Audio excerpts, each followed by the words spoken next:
হরে কৃষ্ণ।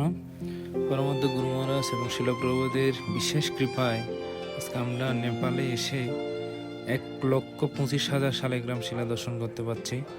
সেটা হচ্ছে আমাদের শিল প্রভুপাদ এবং গুরু মহারাজের বিশেষ কৃপা। কেননা অনেক সৌভাগ্যের ফলে এই শালিগ্রাম শিলা দর্শন করা যায়। তো আপনারা যারা দর্শন করছেন অবশ্যই ভিডিওটি শেয়ার করবেন। অনেক সৌভাগ্যের ফলে এই শালিগ্রাম শিলা দর্শন পাওয়া যায়, কেননা এটা স্বয়ং ভগবান